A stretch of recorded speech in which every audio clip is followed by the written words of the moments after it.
Maharashtra today 24 news, सत्य परिस्थितीचा सविस्तर आढावा।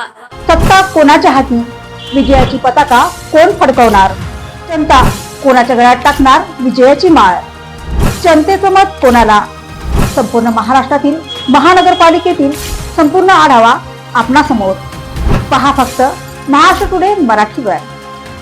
मृत्यूनंतरही डॉक्टरकीचा धर्म पाळला। डॉक्टर धनंजय काळेंच्या अवयवदानामुळे 6 जणांना नवजीवन। आमचा मुलगा गेला पण इतरांच्या रूपात जगेल, काळे परिवाराच्या दातृत्वाला सलाम। नव्या वर्षाच्या पहिल्याच दिवशी जालन्यात माणुसकीचा एक अनोखा आणि प्रेरणादायी प्रसंग अनुभवायला मिळाला। पुणे येथे वैद्यकीय व्यवसाय करणारे तरुण डॉक्टर धनंजय अनंत काळे राहणार एरंडेश्वर तालुका पूर्णा यांचा अपघातात मेंदू मृत झाला। मात्र या प्रचंड दुःखाच्या प्रसंगातही काळे कुटुंबाने मोठे मन दाखवत धनंजयचे अवयव दान करण्याचा ऐतिहासिक निर्णय घेतला। यामुळे तब्बल 6 रुग्णांना नवीन आयुष्य मिळाले आहे। अपघात आणि डॉक्टरकीची अखेरची सेवा धनंजय काळे हे पुण्याहून परीक्षेसाठी जालना येथे आले होते। परत जात असताना छत्रपती संभाजीनगर चौफुलीजवळ त्यांच्या दुचाकीला भीषण अपघात झाला। जालन्यातील संजीवनी रुग्णालयात उपचार सुरू असताना डॉक्टरांनी त्यांना मेंदू मृत घोषित केला। डॉक्टर मुलाचे समाजसेवेचे स्वप्न डोळ्यासमोर ठेवून त्यांच्या वडिलांनी आणि नातेवाईकांनी अवयवदानाचा धाडसी निर्णय घेतला। ग्रीन कॉरिडॉर आणि 6 जणांना जीवदान।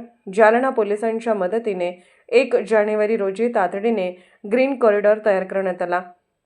धनंजय यांचे 2 मूत्रपिंड, 2 फुफ्फुसे, 1 यकृत आणि डोळ्याचे बुबुळ असे 6 अवयव तातडीने छत्रपती संभाजीनगर आणि पिंपरी चिंचवड येथील रुग्णालयात पोहोचवण्यात आले।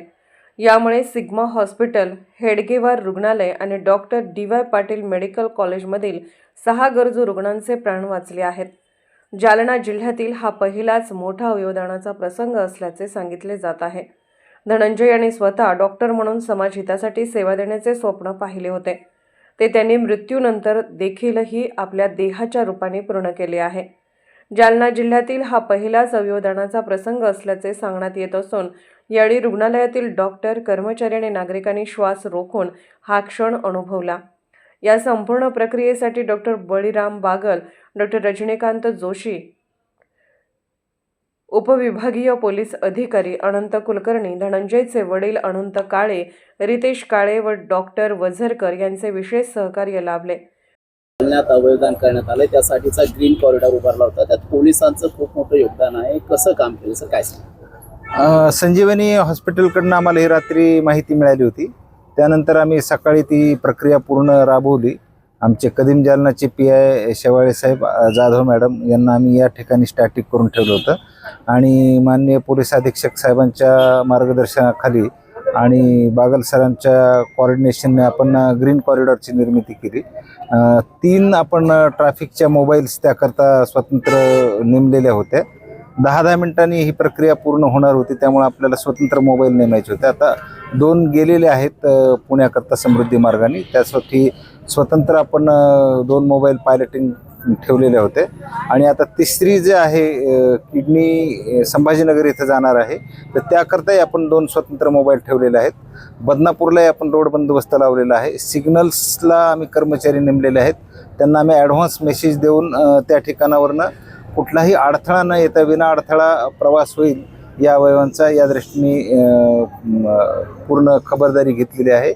आणि जसं डॉक्टरांनी सांगितलं की काळे कुटुंबियांनी हा एक खूप मोठा निर्णय घेतलेला आहे, अत्यंत स्तुत्य निर्णय आहे, परंतु या दुःखद प्रसंगी आम्ही त्यांच्यासोबत आहोत। पोलीस प्रशासनाच्या वतीनं मी त्यांना श्रद्धांजली अर्पण करतो आणि निश्चितच त्यांनी केलेल्या, काळे कुटुंबियांनी घेतलेल्या या चांगल्या निर्णयाबद्दल त्यांचे धन्यवाद व्यक्त करतो। आणि डॉक्टरांनी जे कोऑर्डिनेशनमधून हे नवीन एक काम झालेलं आहे, त्याकरता डॉक्टरांचाही पुढाकार आणि काळे कुटुंबाचा पुढाकार हा खूप स्तुत्य आहे। पुण्याचे एक वार त्यांना धन्यवाद व्यक्त करतो।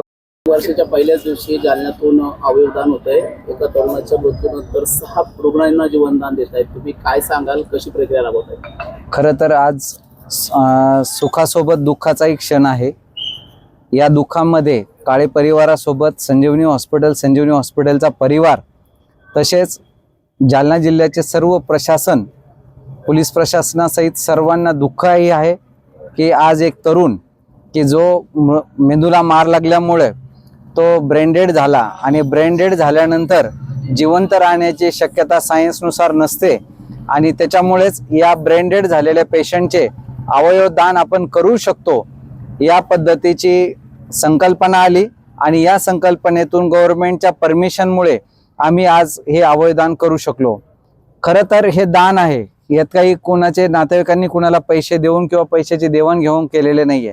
पण या आज जो तरुण आपल्यामधून गेलेला आहे तो एक मेडिकल स्टुडंट होता, वैद्यकीय क्षेत्राशी तो निगडीत होता आणि त्याच्या या उभारीच्या दिवसामध्येच जो काळाने त्याच्यावर घात घातला आणि त्या घातामुळे त्याच्या तो मृत्यूच्या दाढेत अडकल्यामुळे आपण सायन्स त्याला सोडू शकत नव्हतो आणि त्यातच हे नातेवाईकांच्या लक्षात आल्यामुळे माझे मित्र डॉक्टर प्रताप वझरकर यांनी पुढाकार घेऊन या पेशंटचे अवयवदान करण्याचा निर्णय घेतला आणि हा अवयवदानाचा निर्णय हा निश्चितच त्या परिवारासाठी एक खूप मोठा आघात आहे.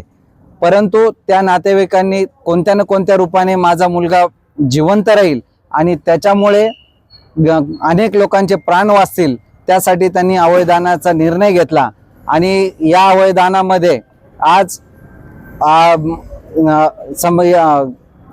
पुणे येथे 2 हॉस्पिटलमध्ये लिव्हर आणि लंग याचे प्रत्यापरणासाठी पाठवण्यात आलेले आहे. आणखीन 2 किडनी संभाजीनगर येथील सिग्मा हॉस्पिटल आणि हेडगेवार हॉस्पिटलला जाणार आहे आणि दोन्ही डोळे हे येथीलच गणपती नेत्रालयाला दान दिले जाणार आहे.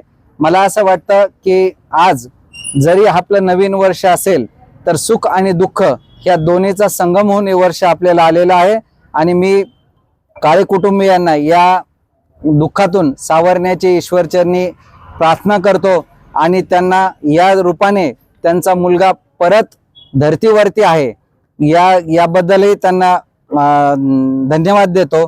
महाराष्ट्र टुडे मराठीसाठी ब्युरो रिपोर्ट विलास गायकवाड, जालना.